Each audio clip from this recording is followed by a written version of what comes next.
got so much motherfucking design on right now. Bring it down, bring it down, bring it down. I got three whole thoughts on the block with it right now. Bitches on the line, and you know.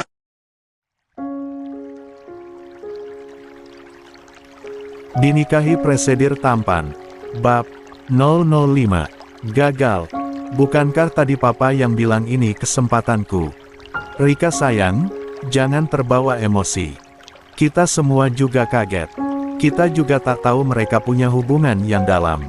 Silva akhirnya bersuara pelan. Tidak, ini sangat tidak adil. Aku jauh lebih pantas, Ma. Kenapa mama malah membelanya? Cukup, bentak Basuki. Lia mungkin sudah bersama Bara, tapi itu bukan akhir dari permainan. Rika menatap papanya dengan bingung. Maksud papa? Basuki menyeringai. Papa punya rencana. 2, 3. Di villa rahasia Bara. Malam menggantung sunyi di villa yang terletak jauh dari keramaian kota. Bara membuka pintu dengan kakinya, menggendong Lia seakan wanita itu terbuat dari kaca. Apa ini tempat persembunyianmu? Tanya Lia pelan. Tempat aman, jawab Bara pendek. La menatap wajah Lia yang masih dilumuri sisa riasan.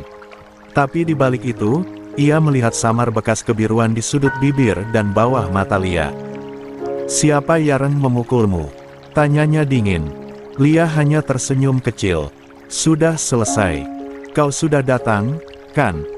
Lia, jawab aku. Lia mengalihkan pandangan. Tebak saja siapa? Apa mungkin aku melukai diriku sendiri? Bara mendekapnya lebih erat, rahangnya mengeras.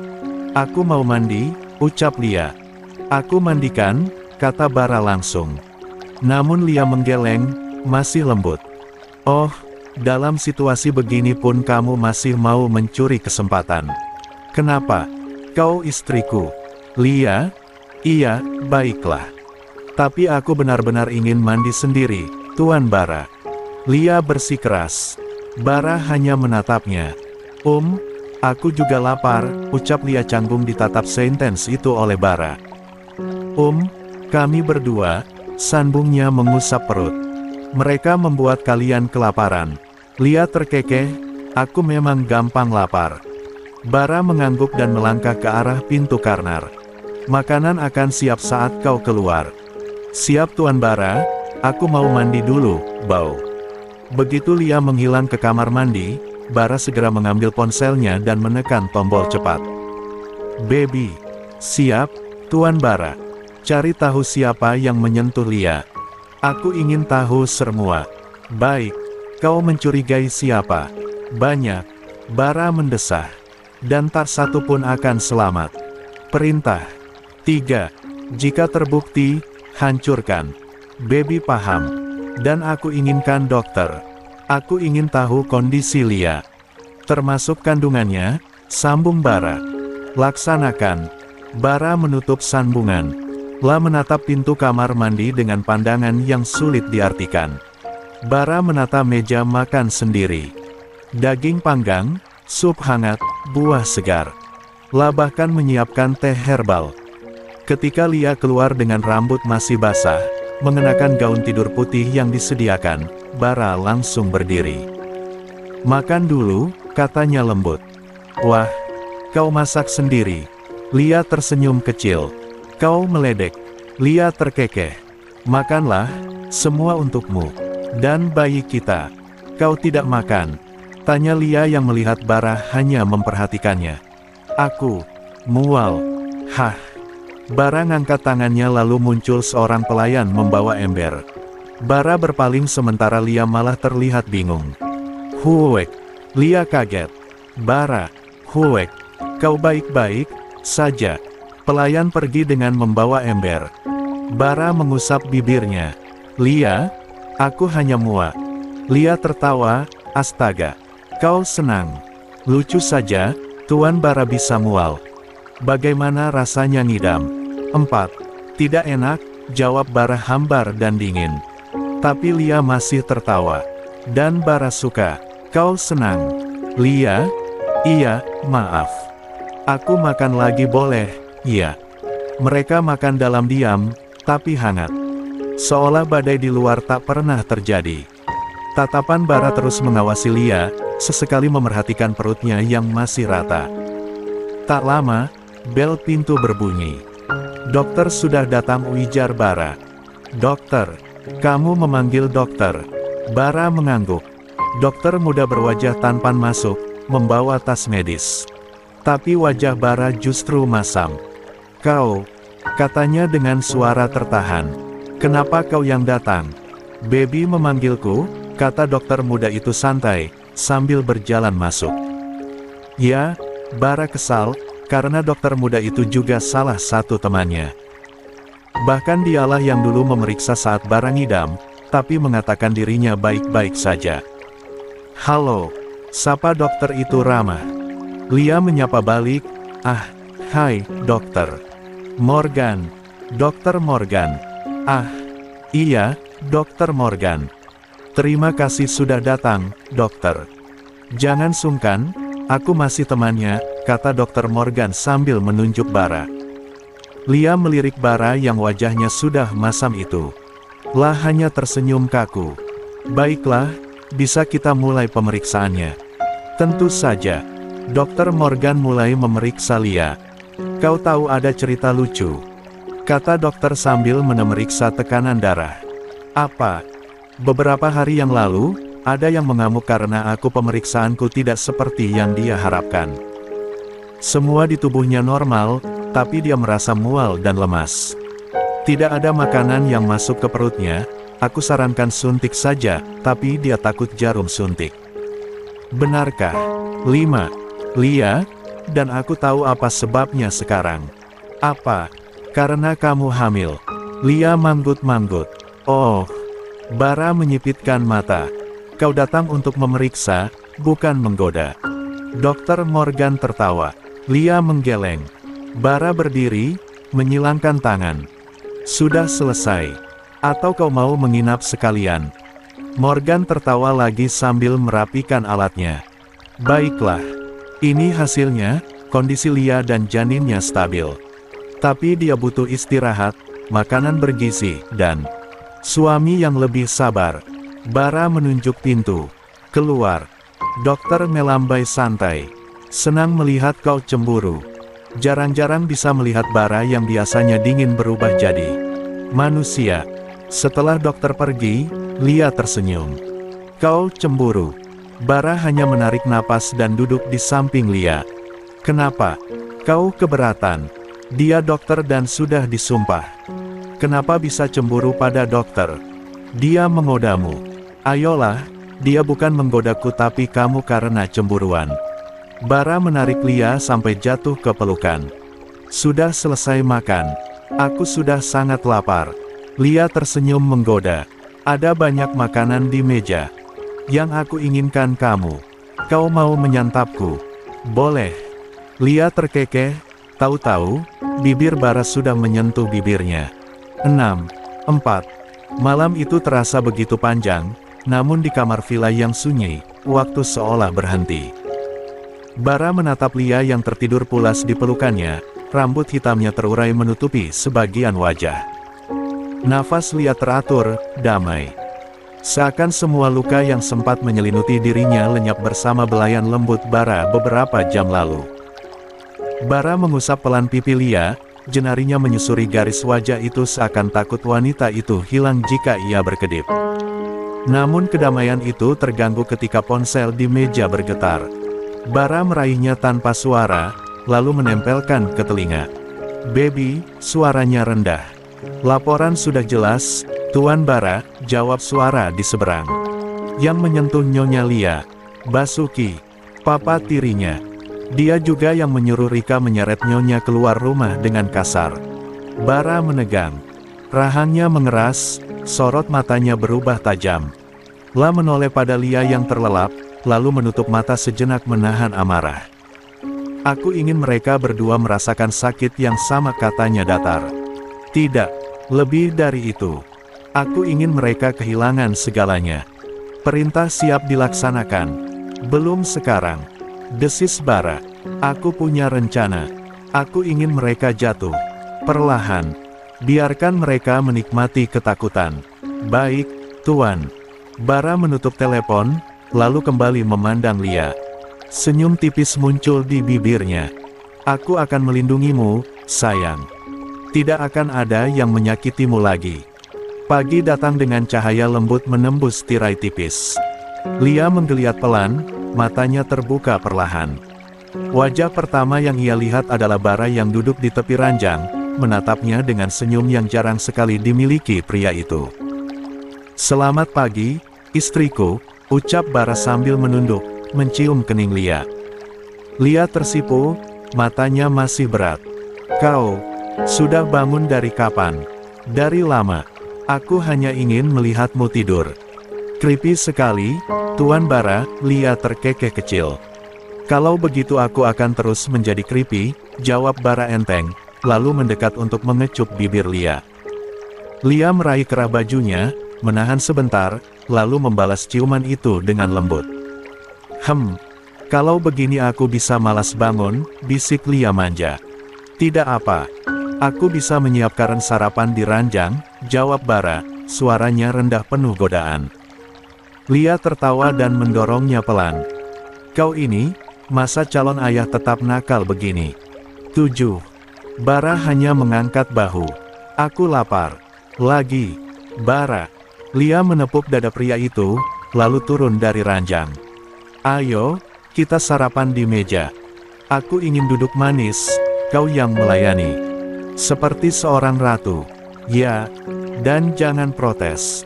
Meja makan kembali dipenuhi hidangan hangat. Bara menata sendiri, roti, selai, omelet, susu hangat, hingga buah segar. Lia duduk manis sambil mengusap perutnya yang masih rata. "Rasanya seperti mimpi," ucapnya pelan. "Apa? Diperhatikan begini. Dimanja begini. Aku bahkan lupa rasanya punya rumah yang hangat." Bara menatapnya dalam. "Sekarang, rumahmu ada di sini. Dimanapun aku berada, kau dan anak kita akan selalu aman." Lia tersenyum, matanya sedikit berkaca. "Kau ini, membuatku jatuh cinta lagi." "Lagi?" Bara mengernyit. "Ya, lagi. Karena aku jatuh cinta setiap kali kau bicara manis begini." Bara menghela napas, pura-pura tersinggung. "Aku seharusnya marah, karena berarti kau sempat ragu padaku." Lia terkekeh, lalu menyodorkan sepotong buah ke mulut Bara. "Diam dan makan, Tuan Bara." Bara menunduk, menelan buah itu sambil tersenyum samar. Setelah sarapan, Bara menggandeng Lia keluar. Mereka berjalan di taman kecil villa, lalu masuk ke mobil. "Kita pergi sebentar. Aku ingin kau merasa bebas," ucap Bara. "Mau kemana?" "Belanja." "Belanja?" Lia menatapnya heran. "Kau, Bara yang dingin, mau menemaniku belanja?" "Aku ingin memastikan apapun yang kau inginkan, kau dapatkan." Lia tertawa bahagia. "Baiklah. Tapi hati-hati, aku bisa belanja banyak." "Belanjalah semua yang kau mau. Aku yang bayar." Lia menggeleng, tak berhenti tersenyum sepanjang perjalanan. Sementara itu, di pusat kota, Basuki berjalan masuk ke sebuah kantor megah dengan jas rapi dan senyum sombong. La menepuk pundak satpam, melangkah penuh percaya diri. 8. "Aku ingin bertemu dengan Bara," katanya pada resepsionis. "Maaf, Tuan. Tuan Bara tidak ada jadwal menerima tamu hari ini." Basuki mendengus. "Kau tahu siapa aku? Aku ayah mertua Bara. Suruh dia keluar menemuiku." Resepsionis menatapnya datar. "Kami tidak menerima tamu tanpa janji. Silakan meninggalkan pesan." Orang-orang di sekitar mulai memperhatikan. Bisik-bisik terdengar. "Katanya ayah mertua Bara. Tidak mirip sekali. Ah, mungkin hanya cari muka." Wajah Basuki memerah. La mengetuk meja dengan kasar. "Aku bilang aku ayah mertua Bara. Kalian semua harus hormat padaku." Seorang staf lain maju, suaranya sopan tapi tegas. "Mohon maaf, Tuan. Karena Anda tidak terdaftar sebagai keluarga Tuan Bara." Gelak tawa kecil terdengar dari sudut ruangan. Basuki menoleh, melihat beberapa karyawan menutupi mulut sambil tertawa. "Beraninya kalian!" teriak Basuki, wajahnya panas menahan malu. Namun tak ada yang peduli. Resepsionis kembali menunduk ke layar komputernya, mengabaikannya. Dengan amarah yang mendihij, Basuki berbalik dan keluar dari kantor. Langkahnya cepat, napasnya memburu. "Bara, kau kira bisa merendahkanku? Aku akan buat kau menyesal." Di sisi lain, Bara menatap Lia yang tertawa sambil memilih pakaian bayi di sebuah butik mewah. Wanita itu memeluk baju mumil warna putih, matanya berbinar. "Lucu sekali. Padahal masih lama, tapi aku ingin membelinya," ucap Lia. "Belilah," jawab Bara tanpa pikir panjang. "Kau tidak protes. Aku akan protes kalau kau tidak membeli." Lia menatapnya lama, senyum lembut terbit. "Bara, aku bahagia." Bara menggenggam tangannya, lalu menunduk mengecup jemari itu. "Dan aku berjanji, kau akan selalu bahagia bersamaku." Namun dalam hatinya, tekad Bara semakin membara. "Basuki, Rika, aku tidak akan membiarkan kalian menghancurkan senyum inilah." 9. Hari itu seolah diciptakan khusus untuk Lia. Setelah puas berbelanja pakaian bayi, Bara menggandeng tangannya menuju sebuah butik perhiasan mewah. Kristal lampu gantung berkilau, memantulkan cahaya ke segala arah. Lia sedikit ragu ketika melihat etalase yang penuh berlian. "Bara, ini terlalu indah untuk dilewatkan," potong Bara tenang. Lia menunjuk kalung berlian berbentuk hati. "Coba kenakan." Lia terkekeh malu. "Aku bukan orang yang pantas memakaiin." Bara mendekat, menunduk tepat di telinga Lia. "Kau istriku. Itu lebih dari pantas." Tanpa bisa menolak, Lia membiarkan kalung itu melingkar di lehernya. Kilau berlian menyatu dengan cahaya matanya. Para pramuniaga berdecak kagum, dan Lia hanya bisa tersipu. "Oh, ya Tuhan. Cantik sekali Nona. Sangat cocok untuk Nona Lia." Setelah itu, Bara membawanya ke spa eksklusif. Lia mendapat pijatan lembut dengan aroma terapi yang menenangkan. Lia tertidur sejenak di ruang relaksasi, sementara Bara menunggu dengan sabar di ruang sebelah. Saat keluar, wajah Lia segar bercahaya. "Aku merasa seperti putri," ucapnya. Bara tersenyum samar. "Kau bukan putri, tapi ratu. Ratunya Bara. Apa kau mengerti, Queen Lia?" Lia terkekeh namun tersipu. Malamnya, mereka duduk di restoran bintang 5 di atap hotel, dengan pemandangan kota berkilau. Bara yang biasanya dingin, kali ini begitu sabar menotongkan steak untuk Lia, menuangkan moktel, minuman yang menyerupai koktel namun non-alkohol dan aman untuk wanita hamil dan anak-anak. Pastinya, Bara memastikan Lia nyaman. Berlian, belanja, pijat relaksasi, makanan enak, dan musik yang sangat enak didengar. "Kalau begini, aku bisa lupa kalau aku pernah punya masa lalu yang menyakitkan," gumam Lia pelan sambil menatap deretan musisi yang sengaja Bara sewa untuk hiburan malam ini. "Itu memang tujuanku," jawab Bara, menatapnya dalam. "Kau akan terus dipenuhi cinta sampai tenggelam di dalamnya." Gombal. Bara tertawa pelan. Namun suasana tenang itu sejenak terganggu. Ponsel Bara bergetar. Lia meminta izin pada Lia, lalu berjalan sebentar ke balkon samping. 10. "Begi," ucapnya. "Asal Tuan tahu, Basuki dan Rika mulai mencari muka. Mereka mengaku keluarga Tuan pada beberapa rekan bisnis. Bahkan Silva, ibu kandung Nyonya Lia, mencoba merayu sekretaris kami agar bisa mendapat akses bertemu." Bara mendengus dingin. "Mereka pikir aku bisa dibohongi dengan darah dan gelar keluarga. Apa instruksi Tuan II? Biarkan mereka bicara sesuka hati. Anggap angin lalu. Tapi keluarkan pernyataan resmi ke semua rekan bisnis, aku tidak punya mertua bernama Basuki. Tegaskan itu." "Baik, Tuan. Satu lagi. Putuskan semua akses mereka ke Lia. Baik data rumah sakit, bank, bahkan akun pribadinya. Aku tidak ingin mereka tahu dimanapun Lia berada." Segera dilaksanakan. Bara menutup telepon. Napasnya dalam, matanya dingin.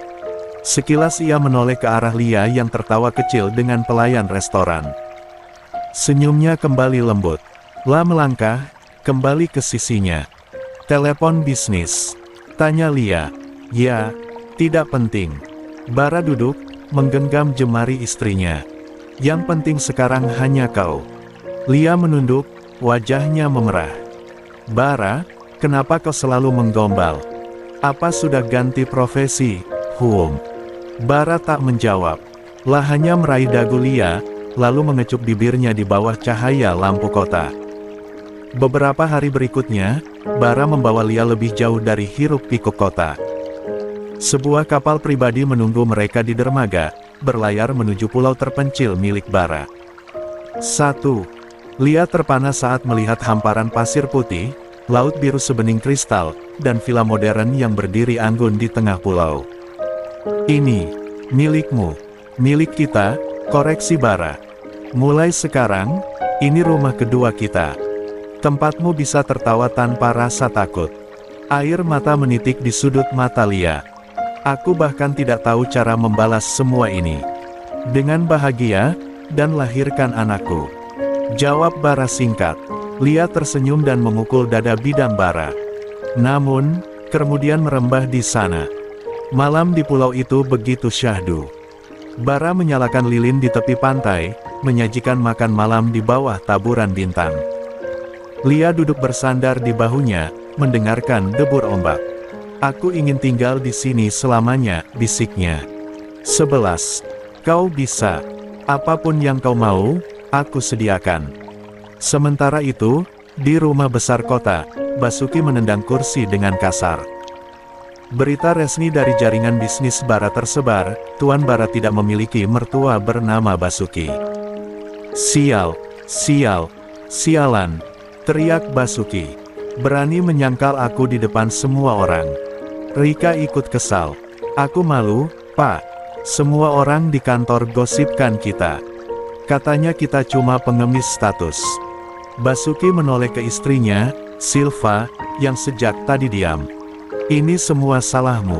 Kalau saja kau bisa mengendalikan anakmu itu dari dulu, kita tidak akan dipermalukan begini. Silva terperanjat. Kenapa aku? Lia memang keras kepala. Dia selalu membangkang. Diam. Sekarang kau harus lakukan sesuatu. Hubungi dia. Apapun caranya, kau harus bisa membuat Lia bicara dengan kita. Silva menggigit bibir, hatinya dilanda rasa bersalah dan takut. Aku tidak tahu harus bilang apa. Lagi pula, apa dia akan percaya? Bilang apapun. Katakan kau merindukannya, atau kau sakit. Perempuan itu pasti luluh kalau kau main peran sebagai ibu. Lakukan. Rika menambahkan dengan sinis, ah sial. Kenapa hidup kita begini? Harusnya Bara denganku. Kenapa malah sama Lia? Mama harus lakukan sesuatu. Silva menunduk. Pikirannya berputar. La tidak pernah benar-benar menyayangi Lia, tapi kini nasib keluarganya bergantung pada satu hal, apakah ia bisa menarik simpati anak yang dulu selalu ia abaikan bahkan dia jebak. Di pulau pribadi, Lia tertawa riang saat Bara menggandengnya berjalan di tepi pantai. Kaki mereka basah oleh ombak kecil. Terima kasih, ucap Lia. Lahirkan anakku. Itu caranya. Ah ya Tuhan, kau mulai lagi, ucap Lia memukul dada Bara. Namun, lelaki itu membalasnya dengan ciuman. Namun jauh di seberang sana, rencana licik Basuki mulai berjalan. Silva menatap ponselnya dengan tangan genetar, jempolnya ragu menekan tombol panggil. Lia, bisiknya, anakku, maafkan mama. 12. Malam itu, pulau pribadi Bara diterangi cahaya lampu villa yang temaram. Angin laut membawa aroma asin bercampur bunga tropis yang ditanam rapi di halaman. Lia sudah tertidur pulas di ranjang besar berhias tirai putih. Nafasnya teratur, wajahnya damai. Bara berdiri di tepi ranjang, matanya menatap lembut ke arah istrinya. Namun senyum itu sirna ketika matanya menangkap sesuatu. Bekas samar di pipi Lia, warna merah kecoklatan yang belum sepenuhnya pudar. Luka yang Lia dapatkan di hari sebelum pernikahan paksa dengan Tuan Takur yang akhirnya gagal oleh Bara. Tangan Bara mengepal, rahangnya mengeras. "Berani sekali mereka menyentuhmu," bisiknya. La melangkah ke balkon villa, menyalakan ponselnya. Hanya satu nama yang ia tekan. Baby suaranya rendah, nyaris berdesis. "Ya, Tuan. Keluarga bermasalah itu. Aku ingin mereka merasakan apa yang pernah Lia rasakan. Tidak kurang, harus lebih." Luka di wajah. Luka yang sama. Baby tak banyak bertanya. "Saya mengerti." Telepon ditutup. Bara menatap laut gelap, api amarahnya membara. Namun begitu ia kembali masuk kamar dan melihat Lia meringkuk dengan tenang, hatinya kembali melembut. La duduk di sisi ranjang, mengusap rambut Lia. "Kau tak perlu mengotori tanganmu, Queen Lia. Aku yang akan melakukan semuanya untukmu." Di kota, Basuki menyetir pulang dari pertemuan bisnis yang gagal. Kepalanya panas memikirkan aib yang ia terima. "Bara sialan, menghina aku di depan semua orang," teriaknya sambil menghantam setir. Tiba-tiba, dua motor besar memepet mobilnya dari kanan kiri. Basuki terkejut, membanting setir. Mobil oleng, menghantam pembatas jalan, lalu terperosok ke semak. Airbag mengembang, tubuhnya terbanting ke setir. "Ark!" Basuki merjerit, darah mengalir dari pelipisnya. Luka sobek menghiasi wajahnya, membuatnya mengumpat ketakutan. Pukul 18. Rika malam itu lembur di kantor. Lift rusak, ia terpaksa naik turun tangga sambil membawa setumpuk berkas. Napasnya terengah, keringat membasahi pelipis. "Kenapa aku harus kerja seperti pembantu begini?" rutuknya. Saat mencapai lantai 5, seseorang berpapasan. Bahunya disenggol keras, tubuhnya goyah. Berkas-berkas beterbangan, dan ia jatuh tersungkur. Pipinya menghantam lantai semen keras. "Ah, sakit. Siapa sih orang itu?"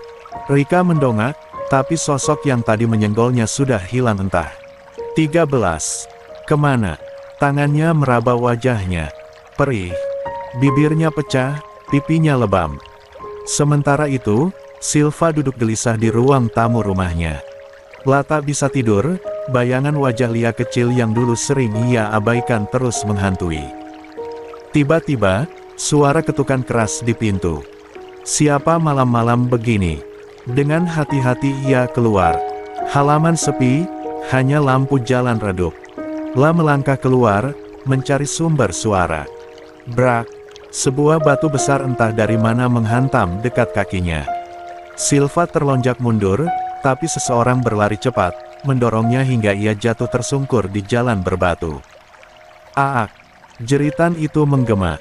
Wajahnya tergores aspal, darah bercampur debu menodai pipinya. Ketiganya Basuki, Rika, Silva mendapati diri mereka dengan luka serupa, sial datang bertubi-tubi. Pagi harinya, di pulau, Lia terbangun dengan senyum. Bara sudah duduk di samping ranjang, membawa nampan sarapan dengan buah segar, roti hangat, dan jus jeruk. "Selamat pagi, Queen Lia." "Ya Tuhan, kau bangun sepagi ini hanya untuk ini." Lia tertawa kecil, namun matanya berbinar. "Aku ingin kau memulai harimu dengan manis." Hari-hari di pulau terasa seperti mimpi. Bara mengajaknya berkeliling dengan kapal kecil, snorkeling melihat karang, hingga sore hari hanya berbaring di hammock sambil membaca buku.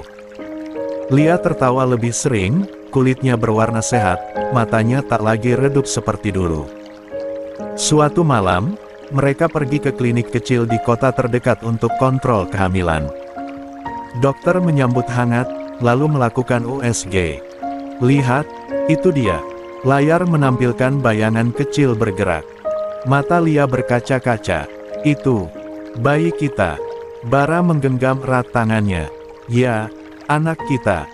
Air mata Lia jatuh, sementara Bara tersenyum, meski hatinya berjanji, anak ini tak akan pernah disentuh dunia kotor yang dulu menyakitkan ibunya. Di sisi lain, Basuki masih tergolek dengan perban di pelipis. Rika duduk dengan pipi bengkak, Silva menahan perih di wajahnya. Mereka bingung, merasa seolah dunia bersekongkol menjatuhkan mereka. Kenapa kita selalu sial akhir-akhir ini? Pekik Rika. 14. Basuki menendang meja. Aku tak tahu. Tapi aku yakin bara dalangnya. Dia pasti menyiksa kita diam-diam. Silva memeluk diri, masih syok. Tapi di hatinya, ada perasaan aneh. Luka itu seolah hukuman, teguran atas apa yang ia lakukan pada Lia. Beberapa hari kemudian, Silva mendapat kabar dari kenalannya di kota. Lia terlihat di sebuah kling ibu dan anak. Hatinya berdebar. Lia langsung berangkat, wajahnya masih lebam. Saat sampai, ia hampir berlari masuk. Namun dua pria berbadan tegap menghadangnya. Maaf, Bu. Anda tidak boleh masuk. Saya ibunya Lia. Tolong, biarkan saya bertemu. Perintah Tuan Bara. Tidak seorang pun dari keluarga Anda boleh mendekati Nyonya Lia. Silva terisak, tangannya bergetar. Dari kejauhan, ia hanya melihat sekilas Lia keluar bersama Bara, wajahnya bahagia, memeluk hasil foto USG. Lia, bisik Silva, air matanya jatuh. 15. 7. Malam itu, lampu villa kembali menyala temaram. Lia tertidur lelap, namun Bara duduk di tepi ranjang tanpa bisa memejamkan mata. Matanya terus jatuh pada pipi istrinya, tempat luka samar itu masih membekas. Walau hanya tipis, walau sudah hampir memudar, Bara tak pernah bisa mengabaikannya. Tangan besar itu terulur, nyaris menyentuh, lalu berhenti di udara. Rahangnya mengeras. Selama bekas ini belum hilang, kalian akan terus mendapat gilirannya, gumamnya. Lia keluar ke balkon, udara asin laut menyambut. Ponselnya ia keluarkan. Satu narma kembali ia tekan. Baby. Suaranya pelan, tapi dingin. Ya, Tuan. Suara sang tangan kanan terdengar tegas di seberang. Basuki. Aku ingin dia kehilangan segalanya. Bukan hanya wajah. Bisnisnya. Reputasinya. Dan biarkan dia tahu itu karena aku. Baik, Tuan. Saya sudah menyiapkan beberapa langkah. Perlahan, Lia akan jatuh tanpa sadar. Bara tersenyum tipis. Bagus. Dan Tuan Takur. Jangan biarkan dia tidur tenang. Sentil dia di tempat yang paling dia jaga. Dimengerti. Telepon diputus. Bara meneguk udara dalam-dalam, lalu kembali masuk kamar. Lia menggeliat kecil dalam tidur, meraba kasur kosong di sampingnya. Bara cepat-cepat berbaring, menarik tubuh istrinya ke pelukannya. Aku di sini, Queen Lia. Kau hanya perlu tidur nyenyak. Biarkan aku yang berperang, bisiknya. Di kota, Basuki mulai merasa tanahnya runtuh. Usaha properti yang selama ini jadi andalannya, mendadak bermasalah. Izin pembangunan ditolak, padahal ia sudah menggelontorkan dana. Partner bisnis kabur dengan modal. Investor mencabut saham. Kenapa semuanya bisa berantakan begini? Basuki menggebrak meja rapat.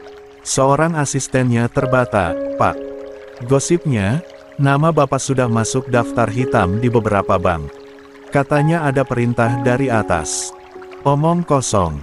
Siapa berani-beraninya menjatuhkan aku? Basuki menyalak, tapi hatinya goyah. Nama Bara terlintas. Lia menggertakkan gigi. Beberapa hari kemudian, ia menerima panggilan dari rumah sakit, proyek gedungnya ditutup paksa karena masalah lahan. Lia hanya bisa memukul dashboard mobil sampai tangannya memar. Bara, sialan kau. Namun, apa yang bisa dia lakukan untuk menyerang balik? 16. Takur pun tak lepas dari ulah Bara. Gudang ekspor miliknya terbakar misterius. Kontainer yang berisi barang dagangan hilang di pelabuhan tanpa jejak. Siapa yang berani main-main dengan aku? Takur mengamuk di ruangannya. Namun tak ada jawaban pasti. Orang-orang di sekitarnya hanya menunduk, tak berani bicara. Sore itu, ia menerima sebuah paket. Hanya secarik kertas, bertuliskan. Hanya sedikit yang kuambil. Jangan lupa, kau pernah ingin merenggut Lia. Balasannya, tak akan pernah kecil. Takur meremas kertas itu, matanya merah. Bara, kau sudah melewati batas. Kau pikir aku akan diam? Sementara itu, Rika makin tertekan. Semua akses menuju Lia diputus oleh Bara. Nomor telepon Lia sudah tak aktif, alamat email Larna tak bisa digunakan. Bahkan, ketika Rika mencoba mendekati orang-orang di klinik tempat Lia kontrol, selalu ada pria-pria berbadan tegap yang menghadang. Kenapa semua orang tunduk padanya? Aku saudaranya. Aku punya hak bertemu Lia. Rika berteriak di parkiran, membuat beberapa orang menoleh heran. Salah satu penjaga hanya menatap dingin. Perintah Tuan Bara. Tidak ada negosiasi. Baiklah, biarkan aku bertemu Bara. Anda tidak memiliki peluang untuk itu. Rika menendang tong sampah hingga jatuh. Agegeh. Namun begitu masuk mobil, tangannya gemetar. Air matanya turun sendiri. Bukan hanya marah, tapi juga hancur karena benar-benar kehilangan kendali. Hari-hari di pulau berjalan penuh cahaya. Lia tampak lebih bahagia, wajahnya berseri-seri. Pagi itu, ia memandang laut dari balkon sambil memeluk hasil cetakan USG. Bara, lihat. Aku tidak pernah menyangka akan secepat ini. Aku takut, tapi juga bahagia. Bara berdiri di belakangnya, memeluk perut istrinya. Kau tidak perlu takut. Aku sudah menyiapkan segalanya. Anak ini akan lahir di dunia yang aman. Dunia kita. Lia tersenyum, menoleh padanya. Kau yakin bisa menjaga semuanya? Bahkan dendammu. Bara membungkam bibirnya dengan kecupan singkat. Aku hanya punya satu tugas, memastikan kau tersenyum setiap hari. Yang lain, biarkan aku yang kotor. Beberapa minggu kemudian, Bara memberi perintah khusus. Baby, siapkan pesta besar. Aku ingin semua orang tahu, malam itu milik Lia seorang. 17. Baik, Tuan. Semua undangan sudah disiapkan. Para tamu internasional juga hadir. Bara tersenyum puas. Pasti Karen juga, tidak ada seorang pun dari keluarga lama Lia yang mendekat. Mereka harus tahu, pesta ini bukan untuk mereka. 18. Berita tentang pesta besar yang akan digelar Bara menyebar dengan cepat. Surat kabar bisnis menulisnya dengan judul mencolok, sementara televisi nasional menyorot daftar tamu internasional yang kabarnya sudah memastikan kehadiran. Nama-nama pengusaha besar, pejabat penting, bahkan artis luar negeri tercatat akan datang. Di ruang kerjanya, Basuki menutup koran dengan senyum mengembang. Ini kesempatan emas, gumannya. Kalau aku hadir, reputasiku bisa kembali naik. Semua gosip busuk belakangan ini akan terkubur. Rika yang duduk di sofa seberang, mendengus keras. Papa ini mimpi atau gimana? Papa pikir Bara bakal undang Papa. Dia bahkan gak pernah mau lihat wajah kita lagi. Jangan bicara sembarangan.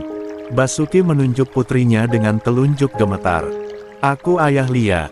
Apapun yang terjadi, darahku mengalir di tubuhnya. Dia tidak bisa menghapus itu. 4. Rika berdiri, suaranya meninggi. Papa buta, iya. Dia sudah lama memutuskan semua hubungan. Lia nggak bisa ditemui, nggak bisa dihubungi. Papa nggak lihat aku berusaha keras. Semua jalan ditutup sama Bara. Basuki menghela napas berat. Raut wajahnya berubah muram, lalu perlahan menoleh pada seorang wanita yang sejak tadi duduk diam di pojok ruangan, Silva. Silva, suaranya lebih lembut, namun syarat tekanan. Kau ibunya. Kalau dia menolak aku, setidaknya dia masih bisa mendengar suaramu. Aku yakin Lia akan luluh kalau kau yang bicara. Silva menunduk, jemarinya saling meremas. Aku tidak tahu, Bas. Lia sudah lama tak mau mendengar dariku. Coba sekali lagi, desak Basuki. Hanya itu caranya. 2 hari kemudian, Basuki dan Silva berada di dalam mobil, menunggu di seberang sebuah klinik mewah. Dari informasi samar yang didapat Basuki, Lia kerap kontrol di sana. Mereka menunggu sejak sore, berharap bisa melihat wajah anak itu keluar. Sudah hampir 3 jam, Bas. Suara Silvaliri, ada getir di dalamnya. Mungkin ini salah alamat. Tidak, dia pasti muncul. Basuki menggenggam setir, matanya tak lepas dari pintu klinik. Senja berganti malam, lampu jalan menyala satu persatu. Namun Lia tak pernah keluar. Mereka pulang dengan tangan hampa, tanpa tahu bahwa Bara sudah jauh-jauh hari memindahkan lokasi kontrol Lia ke tempat rahasia, membuat Lia sendiri tidak sadar bahwa suaminya telah menutup semua celah. Malam itu di pulau, suasana berbeda. Bara menutup laptopnya dan berjalan ke balkon. Lia berdiri di sana, rambutnya tergerai, wajahnya diterangi cahaya bulan. "Apa yang kau lihat?" Bara mendekat, melingkarkan tangan di pinggang istrinya. 19. Laut ini indah sekali. Lia tersenyum samar. "Kadang aku merasa hidupku seperti mimpi. Dulu aku hanya ingin bebas dari semua masalah. Sekarang aku punya segalanya." Bara menatapnya lama. "Kau bukan bermimpi, Queen Lia. Kau hanya dipindahkan ke tempat yang seharusnya." Lia tertawa kecil. "Dan kau? Apa kau juga merasa cukup?" Bara menunduk, mengecup keningnya lama. "Selama kau tersenyum seperti ini, cukup. Bahkan lebih dari cukup." Hari menuju pesta semakin dekat. Villa dipenuhi aktivitas.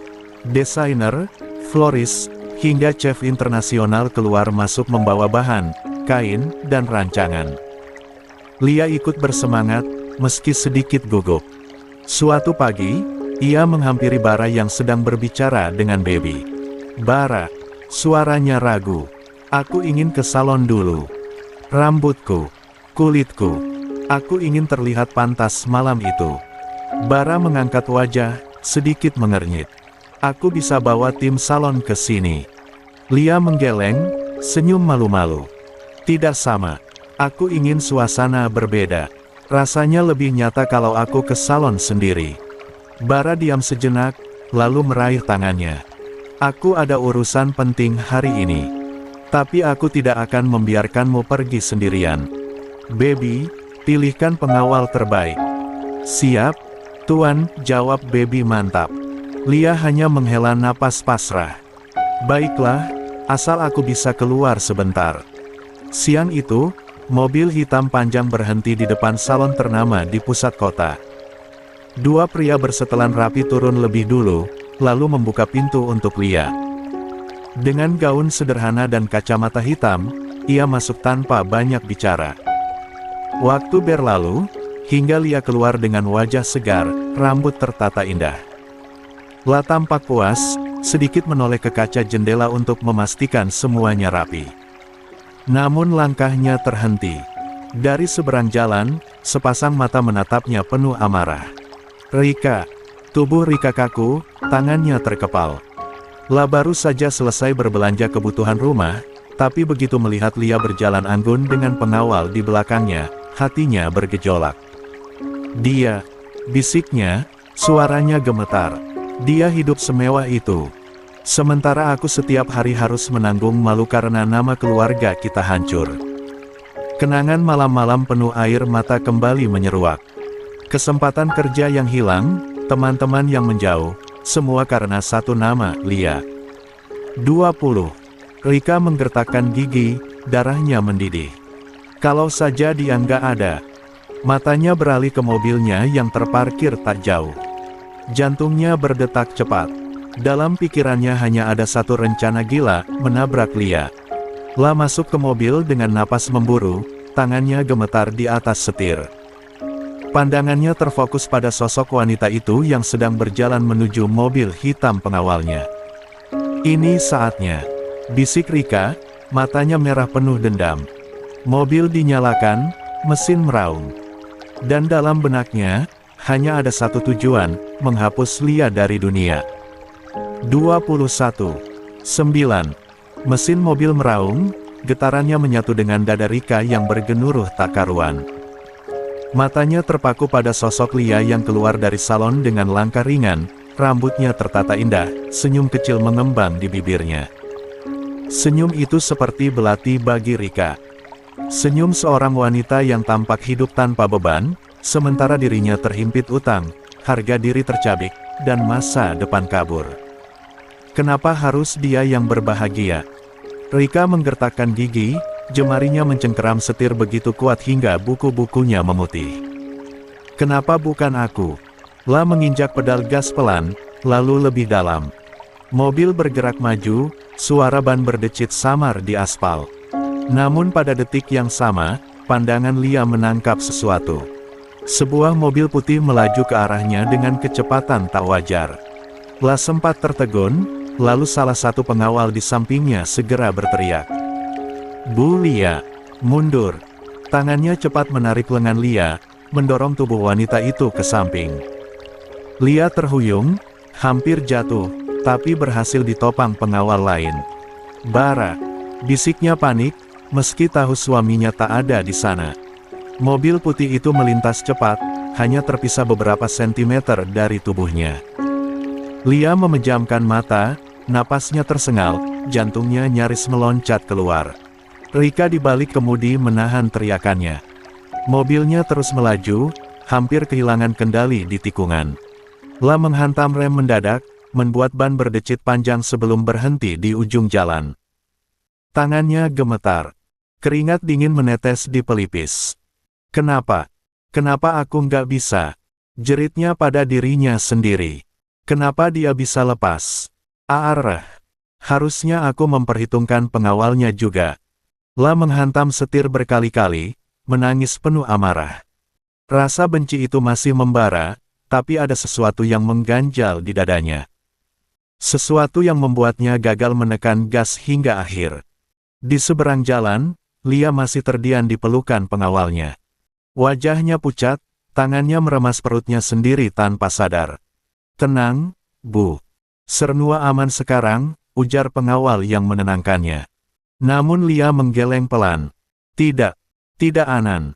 Aku lihat jelas tadi. Mobil itu. Bukan kebetulan. Ada orang yang sengaja ingin mencelakaiku." Pengawal saling pandang, lalu segera menghubungi Baby. Tak lama, suara berat tangan kanan Bara terdengar dari seberang. 22. Bawa Elbu Lia pulang sekarang juga. Jangan lewat jalan biasa. Saya yang akan laporkan ini pada Tuan. Siap. Di pulau, Bara baru saja keluar dari ruang rapat ketika ponselnya bergetar. Nama Baby muncul di layar. Begitu panggilan dijawab, suara tegas itu langsung masuk. "Tuan, ada upaya penyerangan terhadap Ibu Lia. Kami berhasil menyelamatkan beliau. Kondisinya baik, tapi sangat terkejut." Wajah Bara seketika mengeras. "Siapa? Belum jelas, Tuan. Tapi dari ciri mobil, kami punya petunjuk." Bara mengepalkan tangan, urat di pelipisnya menonjol. "Bawa semua data padaku. Malam ini juga." Sore berganti malam. Lia duduk di kamar, masih mengenakan pakaian salon. Tangannya gemetar saat memegang secangkir teh hangat. Pikiran berputar tak karuan. Saat Bara masuk, ia langsung berdiri. "Bara." Suaminya menghampiri, tanpa banyak bicara langsung meraih tubuh istrinya ke dalam pelukan. Lia menunduk, membenamkan wajah di dada bidang itu, air matanya pecah begitu saja. "Aku hampir." Suaranya parau. "Kalau saja pengawalmu terlambat 1 detik." "Jangan lanjutkan," potong Bara lembut namun tegas. Tangannya mengusap rambut Lia, seolah ingin menghapus bayangan buruk yang masih membekas. "Kau aman sekarang. Aku janji, selama aku ada, tak ada yang bisa menyentuhmu." Lia terisak. "Tapi kenapa ada yang ingin mencelakaiku, Bara? Aku tidak punya musuh." 2. Bara menutup matanya sesaat. Kata-kata itu menyayat, karena ia tahu jawabannya. Musuh-musuhnya bukan hanya membenci dirinya, tapi juga siap melukai orang yang paling ia cintai. "Kau tidak perlu tahu siapa," katanya akhirnya. "Yang penting, aku akan pastikan orang itu tidak pernah bisa mendekatimu lagi." Di tempat lain, Rika kembali ke rumah dengan wajah kacau. Rambutnya berantakan, matanya bengkak karena tangis. Basuki yang menunggu di ruang tamu langsung berdiri. "Kenapa kau seperti ini? Apa yang terjadi?" Rika hanya menatap ayahnya dengan mata kosong. "Aku hampir menghabisinya, Pak. Apa maksudmu?" "Aku lihat Lia. Aku ingin menabraknya. Tapi aku nggak bisa." Suaranya pecah, tubuhnya bergetar. "Aku benci dia, Pak. Tapi, ada sesuatu yang menahan aku." Basuki terpaku. Di satu sisi, amarahnya pada Bara dan Lia terus membakar. Namun melihat putrinya hancur begitu rupa, ia hanya bisa menarik napas berat. 23. "Cukup, Rika. Jangan lakukan hal bodoh lagi. Kalau Bara tahu, habislah kita." Nama itu Bara membuat Rika semakin menangis. Baginya, lelaki itu ibarat tembok baja yang menutup semua jalan. Malam pesta pun kian dekat. Meski trauma masih membekas, Lia mencoba tersenyum di hadapan para pekerja yang sibuk mempersiapkan dekorasi. Ila tahu pesta itu bukan hanya perayaan, tapi juga simbol, sebuah pengumuman pada dunia bahwa dirinya kini milik Bara, tak tersentuh oleh siapapun. Bara selalu berada di sisinya, memastikan setiap detail berjalan sempurna. Namun jauh di lubuk hatinya, amarah Bara membara. Lah sudah mendapat laporan lengkap dari Baby. Nomor polisi, rekaman CCTV, semua mengarah pada satu nama. Rika. Jadi dia. Gumam Bara di ruang kerjanya malam itu, suara rendahnya bagaikan petir yang ditahan. Baby menengangguk. "Apa perintah Tuan?" Bara berdiri, menatap foto Lia yang tersenyum di meja kerjanya. Senyum itu yang hampir direnggut hari ini. "Jangan sentuh dia dulu," katanya dingin. "Biarkan pesta ini berjalan sempurna untuk Lia." Setelah itu, ia berhenti sejenak, matanya berkilat tajam. Rika akan belajar bahwa menyentuh Queen Lia berarti menandatangani akhir hidupnya. Di kamar, Lia menunggu suaminya kembali. Lah duduk di depan meja rias, menatap pantulan wajahnya sendiri. Bekas samar di pipi itu masih ada, meski hampir memudar. Namun kini, ada ketakutan baru di matanya. Saat Bara masuk, ia segera menoleh. "Kau sibuk lagi?" tanyanya pelan. Bara mendekat, mengusap pipinya lembut. "Aku sibuk. Hanya untuk memastikan kau tetap tersenyum. Besok, semua orang akan melihat bahwa kau adalah ratu malam itu." Lia menghela napas, lalu tersenyum kecil. "Asal kau di sampingku, aku berani menghadapi apapun." Bara mengecup bibirnya singkat, lalu memeluk erat. "Dan aku akan selalu ada." Selalu. Namun di balik pelukan itu, ada badai yang siap meledak. Bara tahu, setelah pesta usai, ia harus bergerak. Untuk Lia. Untuk anak mereka. Dan untuk memastikan, tak seorang pun berani lagi mencoba merebut cahaya yang sudah susah payah ia jaga. 24.0. Lampu-lampu kristal berkilau bagai ribuan bintang di langit malam. Aula megah itu disulap menjadi istana penuh cahaya. Dinding dihiasi rangkaian bunga mawar putih dan ungu yang ditata menjuntai, menebarkan aroma harum yang lembut. Meja-meja bundar berlapis kain satin keperakan, dihiasi lilin tinggi yang berpendar hangat. Di atasnya tersaji hidangan mewah, udang bakar saus mentega, wagyu steak, sup jamur truffle, kue-kue manis berlapis coklat Belgia, hingga sampahnya mahal yang mengisi gelas kristal para tamu. Musik klasik mengalun dari orkestra di sudut ruangan, menciptakan suasana megah sekaligus anggun. Para tamu berdatangan dengan pakaian terbaik, gaun-gaun panjang yang berkilauan, jas hitam yang licin dan berkelas. Percakapan bercampur tawa memenuhi udara, semua orang menantikan kemunculan tuan rumah. Pintu utama terbuka, dan seketika sorak tepuk tangan membahana. Lia melangkah masuk, anggun dalam balutan gaun biru keperakan yang jatuh sempurna di tubuhnya. Rambutnya tersanggul tinggi, dihiasi permata yang berkilat setiap kali terkena sorot lampu. Senyumnya lembut, meski dalam hatinya masih menyimpan getir. Di sisinya, Bara berjalan tegap dengan setelan hitam yang gagah. Sorot matanya tajam, langkahnya penuh wibawa. La menggenggam tangan Lia erat, menuntunnya ke tengah aula, seolah mempersembahkan sang ratu kepada dunia. Lihat mereka, bisik seorang tamu wanita dengan nada iri. Bara benar-benar tahu cara menempatkan istrinya di singgasana. Tidak heran semua orang menyebutnya Queen Lia, jawab seorang pria di sampingnya. Lia berusaha menahan gemetar di hatinya, tapi tepukan tangan yang meriah membuat dadanya menghangat. Untuk sesaat, ia merasa benar-benar seperti ratu, dipuja dan dijaga. Bara menoleh singkat, memberikan tatapan penuh janji. Kau milikku, dan tak ada yang bisa menyentuhmu. Di luar aula, suasana berbeda sama sekali. Basuki berdiri tegak, wajahnya merah padam.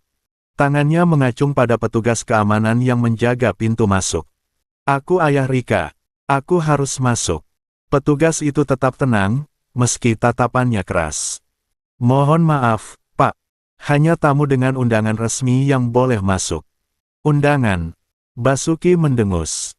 Aku tidak butuh undangan. Katakan pada Bara aku ingin bertemu dengannya sekarang juga. Silva, dengan gaun merah yang mencolok, maju selangkah. Aku ibu kandung Lia. Hubungi dia, bilang Silva ingin bicara. Aku yakin dia akan memanggilku masuk. 2. Petugas hanya menggeleng. Tanpa undangan, maaf, tidak bisa. Prosedur harus dijalankan. Kurang ajar. Basuki menendang pot bunga besar di dekatnya. Suara pecahan membuat beberapa tamu menoleh. 25. Heran. Dengan sigap, dua petugas lain maju dan langsung menggiring Basuki menjauh. Lepaskan aku. Aku akan masuk. Teriaknya melawan. Namun tubuhnya yang tua tak sebanding dengan kekuatan petugas keamanan. Silva menjerit, Basuki. Jangan kasar pada suamiku. Kalian tidak tahu siapa kami. Tapi tak ada yang peduli.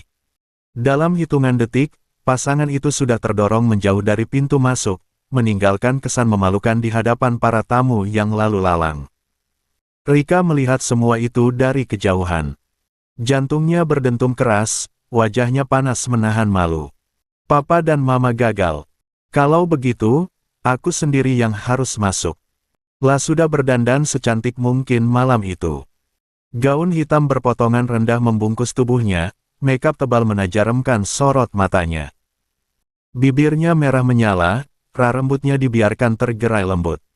La percaya, dengan penampilannya malam ini, Bara tidak akan mampu menolak pesonanya. Namun, undangan. La tidak punya. Rika menggertakkan gigi, lalu berbalik.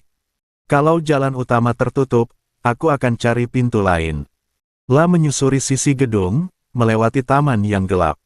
Tumitnya terperosok di tanah lembab, membuat gaun hitamnya kotor. Saat mencoba meraih pagar, lengannya tergores ranting hingga perih. Tak lama, sepatunya terbenam lumpur, meninggalkan noda coklat di kain satin yang seharusnya berkilau.